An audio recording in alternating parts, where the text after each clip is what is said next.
We're back. It's another week of Chiropractic is Sexy. We were gone for a couple of weeks. I'm Dr. Paula Ruffin. I'm Dr. Erica. Oh, there you are. I'm like, I lost you on the window here. We were just gone for 1 week, not a couple. What's that? We were just gone for 1 week. That's all. But you had your awards thing last week, and so you have to go and accept awards for your community. So yes, there's so some lovely. things we have to skip for. Yeah, it was great. We got a $20,000 grant from Oakland County, which is amazing. We were not expecting that. So while we did not bring home any awards that we had applied for, hey, $20,000 that you didn't expect, that's pretty darn good too. So that'll be a nice little infusion into our economic development here. So so we had that. And then Dr. Erica and I went on a girls' weekend. So it was full. It was so full. And it was lovely. It was so lovely. We had an absolute blast. We took the foot off the gas, which most of the time we are just going so hard. And we know when to let the foot off the gas. And so, that's what we'll tell you all, is that making sure you're committing, making sure you're constantly pouring into yourself and your health and doing all the things, knowing though when it's time to rest. That's a big part of healing. It's a big part of your health, is making sure you're resting when it's appropriate. Well, and we were talking about how symptoms are not random. That's one of the things that we're sort of discussing today. And when we don't take the time, I always tell the patients, I'm like, there's no such thing as balance, but we have to counterbalance. Life just won't ever be balanced. The balance is so fleeting, but the counterbalance of it all. And it's like, if we don't take the time to counterbalance, our body will take us down, so that that's all that we can do. They say the people have many wishes until they don't have their health. And then there's only one wish. And so if we can work to counterbalance, our body doesn't have to take us all the way down, which we definitely did. The great thing about traveling with chiropractors is that we're still traveling, but we're health conscious about it. And so we're eating well, and we're moving our bodies, and we're getting out, and we're getting in the sunshine, and we're doing the eat well, move well, think well, drink your water, get your rest, and get adjusted. And so we did all the things that keep us well all together, which I love that. And this girl actually cold plunged. She did. So Dr. Paula and I have been really close friends. I don't know, has it been 3.5 or 4.5? Something like 3.5 or 4.5. I can't remember years. But anyway, she is our from the desert culture, or heritage, I should say, ancestry. And the cold plunge for her I'll answer it for her, is a no. It's the biggest NO that you could possibly see. And so, so a polar bear plunge, not quite, but all the way in, swimming around, and I would be floated. curious. I was in it. And Dr. Erica and I were trying to determine the temperature of the water. And we were both very wrong, by the way, because I looked up the water temperature in that specific area, and it was 58 degrees. So it was cold. It was really cold. Really cold. Yeah. But it was refreshing because it was hot outside and the sun was shining, and it just felt like that. So that's the moment when my body was like, I need this. I want this. And I think just because somebody is there's a cold plunge craze, don't do it because everybody else is doing it if it doesn't feel right for you. But in that moment, it felt right for me. And so I think that's a big lesson for so many people, is that people are doing things and they're not enjoying it and they're not appreciating it because everybody else is doing it. So I should be doing it too. So it was really lovely. Yes. Okay. Yes. And the aging is the constant and continuous pursuit of comfort. So just because you don't want to do something doesn't mean don't. But the cold plunge is the cold plunge, I think, is a little bit of an exception, because if you're not into it and you do it, it's not that it'll have like super detrimental effects, but it will not be as beneficial as saying, this feels good. This is what I want to do. Like, it's just a totally different approach. But don't get too comfortable out there, because that is truly where we start aging. It is. It's like Exactly. we have to do something every day to take us outside of our comfort zone. So, And I love heat and sauna, which is also very beneficial for the human body. So again, doing something that's uncomfortable, it doesn't have to be, again, the one specific thing that everybody's on the bandwagon for. So I think that's the whole thing, is, are you avoiding all of the things that make you uncomfortable? Does a walk make you uncomfortable? And if a walk makes you uncomfortable, you should go walk. Yeah. I would just say that. Go walk But more, I think like as we get into today's episode, it's these are therapies that we're actually taught, which aren't really therapies. They're part of our lifestyle for me and Dr. Erica. And what, we've had this conversation before about symptoms being signals and what is your body telling you. And I just don't think that we can have this conversation enough, because too many people are ignoring the signals. And so this might be a repeat from a couple of weeks ago, but we're going to take a little bit of a different angle and dive a little bit deeper into what are these small little things that you just may not be paying attention to, or you're just sloughing them off and you're not realizing your body is screaming for help. And ultimately, we have been trained as a society to only do something for ourselves and our health when we have a symptom, like an intervention when we have a symptom, versus okay, we should just go to the chiropractor and get adjusted because our nervous systems will thank us for it and we don't have pain. Yeah. So there's a lot of things that we should be doing before we actually get pain. Pain is your trigger. Pain is that last end signal for you to go do something about it. So Silly Lily says, please do not dive into glacial fed lakes. Okay, so I have a little story about this, and I totally agree, because I jumped off. So it was June, years ago, maybe like 9 or 10 years ago. I jumped off a boat in Lake Michigan, but I jumped off like from the boat and dove into the water. And I do this regularly, but usually in the Great Lakes, I run off of the beach or like walk into the water. I don't. Oh, we lost her. Yep, she froze up. Yeah. Oh, there she is. Yeah. Okay. Oh, yeah. So I jumped off of the boat and I like immediately went, but I was underwater, and I'm like, this is exactly how that happens, because it was super shocking. So thank you for bringing that up. And I had a similar event in Shasta, and I was hiking with my cousin, not realizing. What's that? We lost your sound. Okay. Me? And we had finished a hike, and it was hot and the sun was shining, and people were jumping off of this little cliff into this little pool from a waterfall. It looked amazing. And so I jumped, and it was about 10 feet. And I jumped in. The water was so cold. I had no idea how cold the water was. It was not glacial, but snow fed. And it was so cold that I came up and I went like the biggest gasp. I almost couldn't breathe. It was so cold and took me back so much. My cousin said to me when I came up, she said, "You scared the hell out of me." She said, "Your face when you came up out of the water and took a breath, I thought I was going to have to jump in and save you." And I was like, yeah, that was crazy. And I don't ever need to do that again. So test the water at least. Yeah. Yes. Yeah. So yes. some of these signals, again, go ahead.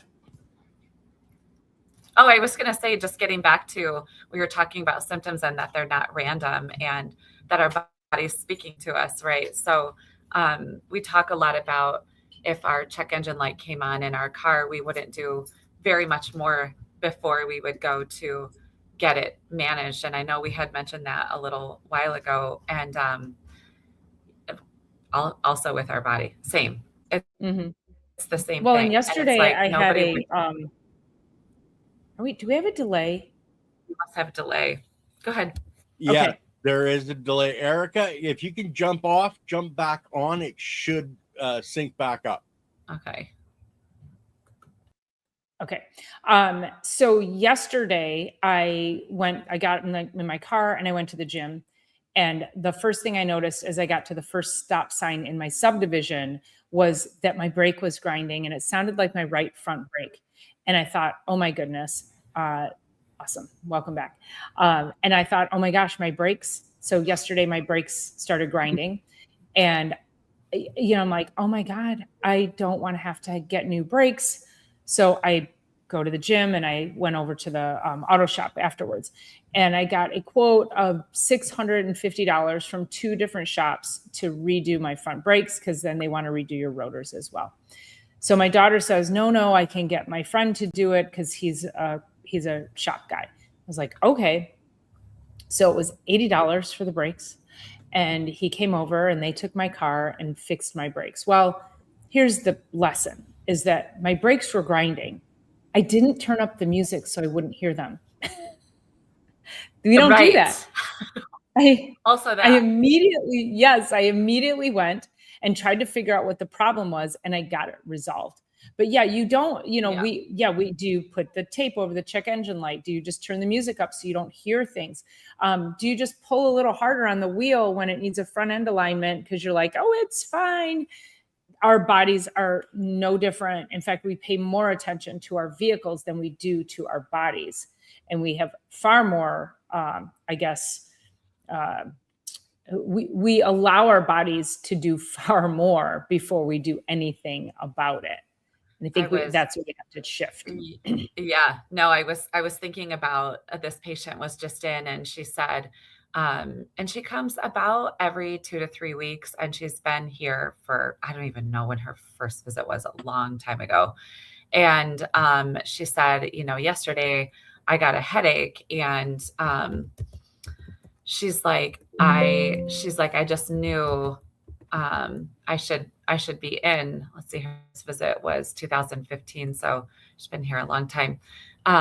She said, I just knew I had to come in today. And I'm like, I actually wish you would have come at the 3-week mark instead of the 4-week mark, because at the 3-week mark is where things really start. I mean, I love every week or every other is a lot better, but no less than 3 weeks, because I'm like, instead of taking what seems to be a harmless dose of ibuprofen is not harmless. And it's like, if she would have just come Monday or she would have just made a plan, could we have avoided that 1 dose of ibuprofen? Now it's not a lethal dose of ibuprofen, but it's jeopardizing the system every single time we do it, really every single time.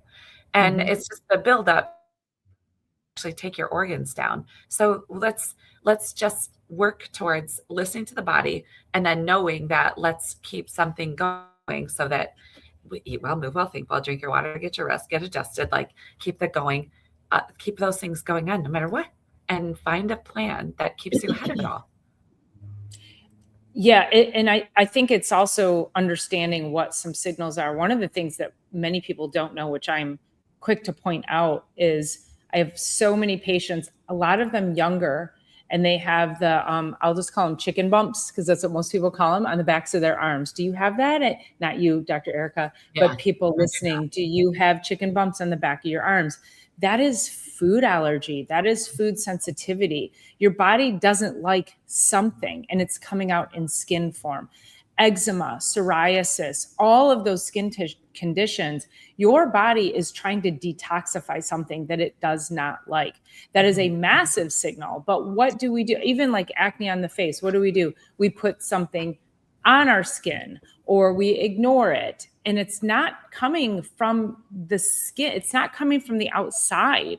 It's coming from the inside. It is also coming from a disrupted gut. It's Teomimo says a sign of parasites, which it could be. It's not always, but there is so much involved when we start to see things on the outside of the body, rashes, hives.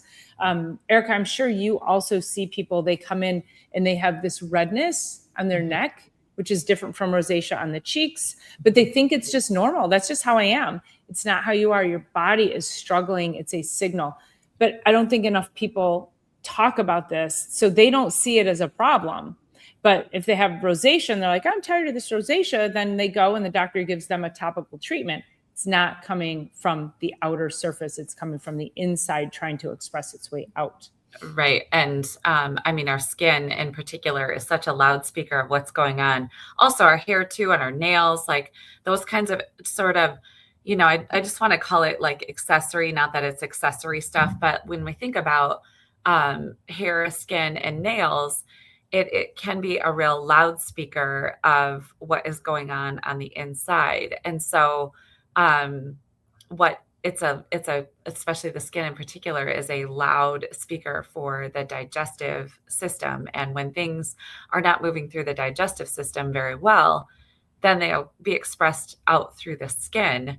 And it's like, you know, I have a lot of infants in my practice, and it's like once they have like the skin, like the baby acne is sort of will come in a wave as the body's trying to figure out how to deal with the world, but then it goes away. And if it doesn't go away, it's just kind of like a part of the rhythm. If it doesn't go away and gets worse and worse, then it's like, this is just your body is trying to excrete things out, and it's coming through the skin, and it's yet another response to our life and lifestyle and all the things, right? So it's always everything. The body keeps scoring, it always wins, always. So, and this is a good comment. Lily says they say that the skin is a good indicator of your health status, and we can see that. One of the things that we evaluate, probably unbeknownst to the patient, I think it's not we don't particularly ask questions about it, but we notice what someone's skin looks like. So we will notice dark circles under the eyes. We will notice wrinkling in certain parts of the face, or saggy skin, or does the skin look bright and resilient, or does it look sunken and drawn out? Are you pale or yellow? So we are looking at your skin as an indicator of, are there some hidden metabolic things that are here as well? And you live with that face every day. So you may not notice that you have, I've always had bags under my eyes. Didn't realize it was a problem. Where I see this a lot is in kids, and parents will bring their kids in, and I'm like, that in my head, I don't say this to the parent because I don't want to alarm parents, but if I see kids with dark circles under their eyes, which is so common. If I'm in a store and I see a kid and they have dark sunken circles under their eyes, that's not normal. That is a sick child who needs to get under care in some capacity. Chiropractic, there needs to be nutritional intervention. That kid, I guarantee you, is chronically sick, potentially on an inhaler. Like, this is a sick child, and this is a common occurrence. So we look at the face, at the skin, how bright is it, or how deep and dark is it? So the eyes too. So just so you know, if you are out anywhere and the two of us are out, we are judging you. We are evaluating your health by how you're walking, how you're moving, what your skin is doing, what your hair is doing, what your wrinkles are doing. Like, actually, we're not judging you, but there is a lot to be observed. And one of the major things that I notice in my chiropractic office from adjusting is light in the eyes return. Mm-hmm. And it's so subtle, but when you do this work for as long as we've been doing it, the light in the eyes, you know, when you're looking at your child and they're dealing with something in their immune system, that their eyes are heavy, their whites aren't bright, their irises are dull, their pupils are hidden. But when people start getting adjusted and start taking care of their nervous system and getting that vagal tone back on board, getting into parasympathetics, heal, rest, digest, all of that, Our eyes are a direct extension of our brain, and our brain is the nervous system that we're working with, that we talk about week in and week out. So I say, and I say this a lot actually, like, I see the light returning to your eyes. Do you feel that? And they always say yes, because it's just it's yet another loudspeaker. It's like taking your music and plugging it into the speaker, and you've got a great song or not, it's going to be magnified. And so that's what happens with certain parts of our body. So one of my cousins had a baby shower a couple weeks ago, and they're all tall, my height or taller, and blonde. And one of them turned to me and she's like, "Is that all your hair? That's all yours?" And I said, "Yeah, I do not do extensions." And they're like, "How at your age is your blonde hair the as healthy as it is?" Well, I don't overprocess, for one, but also in my late fourth decade of life, for my hair to be as healthy as it is. And for Dr. Paula, same thing. Her hair is healthy, healthy, healthy. And she's in, it has as almost 10 years. Well, you 29. have years on me. Yeah. I'm But she's in the 29. sixth decade. What? I know. And it's like, it's just a direct reflection of the health being tended to on a daily, slow basis. Like, it's just constant and continuous. Well, and one of the biggest things that you can do besides chiropractic in order to help improve your health and well-being is make sure you hit the thumbs up button and like and subscribe. That is number one. That is number one key to longevity. Yes. So there's one thing I posted on my Instagram stories recently from Dr. Ryan Lowry, who I freaking love, but nobody accidentally becomes healthy. Health is usually built through 1,000 small choices that nobody sees. And the one other thing is, be boring. Walk every day, eat healthy, limit alcohol, lift weights, go outside, prioritize sleep, love your family. No hacks, no gimmicks, no excuses. Boring habits quietly transform lives. There's no silver bullet anywhere, you guys. Nowhere. Yeah. Thank you, Idaho Garden Girl. It's so great to see you. It's been a minute. Thank you for being here, and thank you for hitting the thumbs up button. You will be healthier today for it. So yes. I love that. It's so great. Yeah, you don't accidentally become healthy. We are, when we went on our girls' trip, I mean, I brought all the food. Some people brought food too, but I'm a overbringer of food because I always want to make sure that we have good quality food with us. And we snacked all weekend on all the goodness that we all brought. And that, that's really important, is making those conscious decisions. I'm going to get in the car. In fact, you guys, it took me over an hour to get all the food together and packed up in the cooler. It took me 15 minutes to pack my clothes. So this is how I roll. I gotta make sure I have enough of the. Yes, it's all the hummus I made. I made hummus, Lily. It was divine. It was divine. Healthier with every thumbs up. Exactly. There you go. And Kaizen. This is one of my favorite saying. So Kaizen is the constant and continuous improvement in your life. So one step, constant and continuous forward movement. And it's really a beautiful, it's just the word alone. To me, all I have to do is think Kaizen, and it just will help keep you on that track. Love it. Yeah.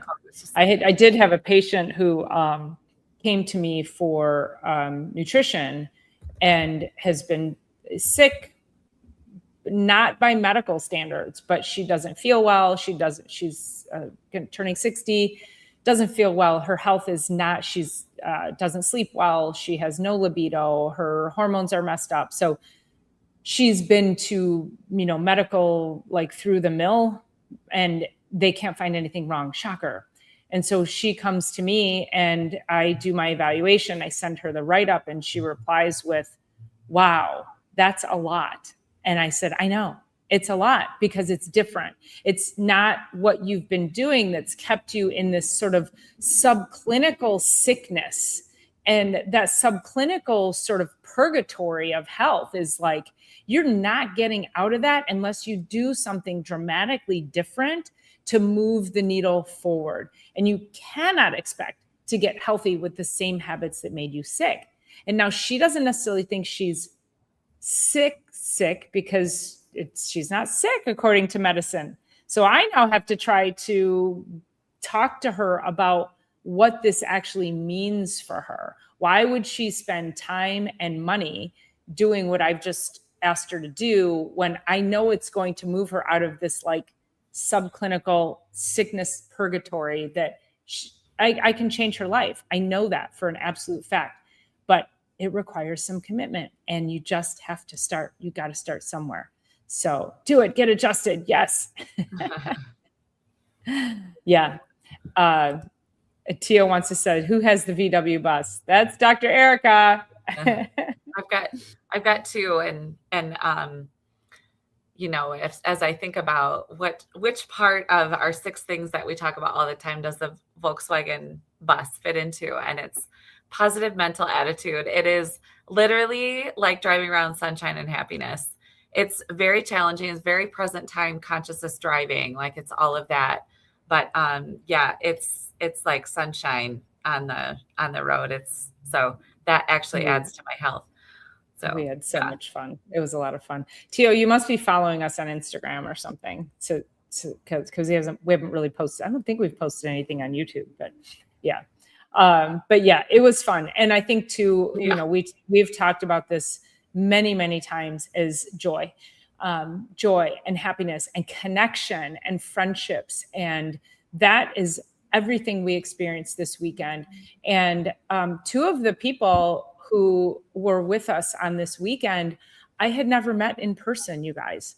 But that is how connection works, is that when you're with the right people and you're intentional about your time and who you spend it with and how you want to spend it, you just attract the right people. And we felt like we've all known each other forever. It really, truly was a blessing of a weekend. So even if we ate like complete shit, which we wouldn't have done, we still had joy, connection, happiness, ease. It was just fueled by all of the things that we always talk about.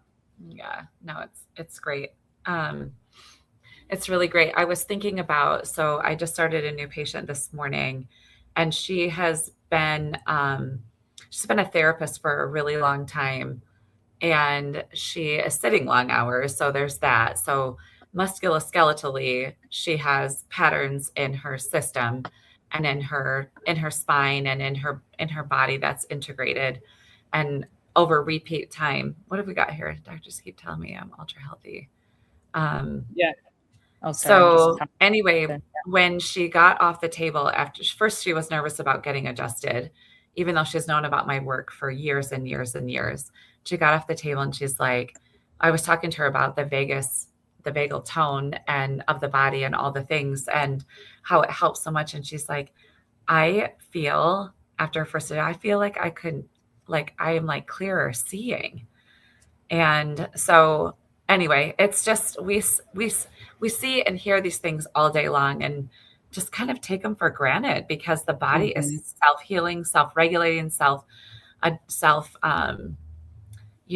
just self-healing organism. We just have to allow it to do what it needs to do. I also talk about the adjustment as the Control Alt Delete of the body, and that if we can reset that regularly, we start to be able to move through and process a lot of the stored tension in our tissues. So yeah, it helps it all. Yeah. So everything that is going on in your body, again, just things that we talked about a couple of weeks ago when we had this similar conversation, is pay attention to it. Redness on your face is not normal. Rashing on your neck, even though that's how it's been all the time. Ask yourself, oh, I've always been like that. I have a patient who comes in and he has Raynaud's and he's a cyclist. He's a high level athlete. He's 60 something, very intense about his training. And I he always takes his shirt off because I want to see his skin. And I will ask him, I'm like, you're inflamed. So he's very fit, but I look at his skin because he will have this sort of like blotchy redness. And then he's like, oh, I put lotion on today, or I didn't put lotion on today. It's the lotion. I'm like, it's not the lotion. I'm looking at what is coming outside from the inside. I know you have autoimmune inflammation, and he eats super healthy, but like, we can eat super healthy. And as much as I love hummus, I've had patients who are allergic to chickpeas and sesame. So the healthy things also can affect us. And that's where we have to, people are like, I have a clean diet. How could I be allergic to something? Well, it still could be something in your clean diet, and it's gut, and we have to repair the gut. So there's a lot of different things that we have to pay attention to and stop making excuses about why they're there, because then we just keep going further upstream. Why is it here? Okay, then why is that here? And just keep asking the why question to get you to the root cause question. Patients come in and they say, oh, I just have a normal headache. Right? Saying like, I have, just like my sciatic pain that I've had for years now. It's also, I take a couple ibuprofen every day, or every time I head out to do this or that before every workout. There's so many different things, and we're always asking what is the body trying to tell us.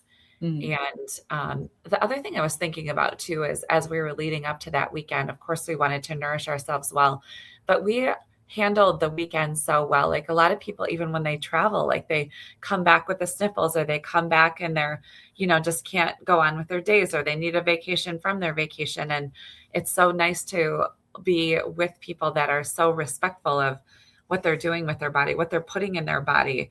The fact that we're moving every day, even though we're on vacation, like, all of that stuff needs to come with us no matter what, because our body is keeping score. So, yeah. And we want to continue to have moments like that. So we can't just go trashing ourselves every time we get together. Exactly. I mean, there could be a moment or two. I'm just going to say that, but. And our body is, because of how we're eating, we're not snacking on like fast food and stuff like that. Like, if we have a cocktail, it's because also we've had like, what did we have? All this fresh veggies and just all like such good stuff, just good clean eating. Chicken and pretty amazing. So anyway, that's a good stopping point. I think that's a good wrap up from there. So really start paying attention, asking yourself the questions, and really just continuing to ask the why to get you as far upstream as possible. You're not deficient in Tylenol or Advil. That's not the reason. You didn't have a tragic sleeping accident. And, just because you've always been like that doesn't make it normal. So those are some really common things that people say to themselves because they've never heard that this isn't normal. And so we're here to tell you that it's not. Yeah. So please share this episode with somebody who maybe you hear who they are and what we're talking about, and make sure you like, subscribe, and share. And then we will be back with you next Thursday. So have an amazing week, you guys. And I'll see you Sunday for Sunday Night Live at 6 p.m. Eastern time. So enjoy the rest of the week. We'll talk to you guys soon.